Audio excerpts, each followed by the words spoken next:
Заштитата на децата во медиумското представување е тема за која што во последно време многу се зборува. Потребно е да има пропишани стандарди на кои ќе се повикаат новинарите при пишувањето на сториите од оваа област.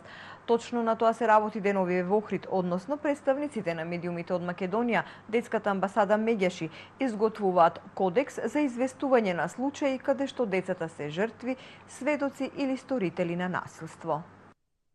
Со цел новинарите да бидат запознати со механизмите за известување кои се однесуваат на обработка на новинарски истории за заштита на правата на децата, денес во Охрид се подготвува нацрт текст за новинари за известување при такви теми. Лилјана Пецова-Илиевска од Фондацијата Метаморфозис истакна дека ваквиот начин на работа е од особена важност, бидејќи се информираме, се запознаваме со правата на децата, односно начинот и заштитата, како и алатките за известување. Илиевска истакна дека неминовно треба да постојат стандарди во професионалното новинарство.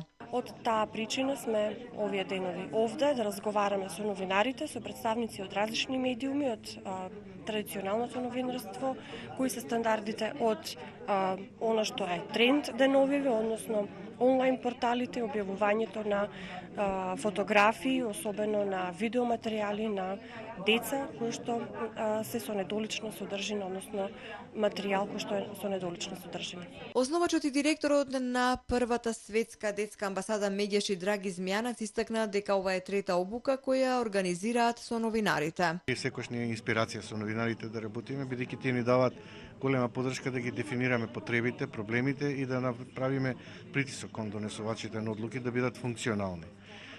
Првиот обука беше да ги заштитиме деца од сексуална злоупотреба и донесовме кодекса сега да го дефинираме насилството, формите на насилството, како известуваме за нив, да не ги виктимизираме децата и да донесеме кодекс. Работилницата ја сметам за многу корисна, бидејќи повозрастните колеги ги споделуваат своите искуства со нас, вели Наташа Јанчич Минковски, новинар во Македонска радиотелевизија. Ќе се изработи кодекс кој што ќе ни помогне на сите нас да го заштитиме идентитетот, да го заштитиме детето жртва, за да не биде препознаено утре на улица како жртва и да има проблеми со околината, затоа што некогаш околината знае да биде и многу сурова.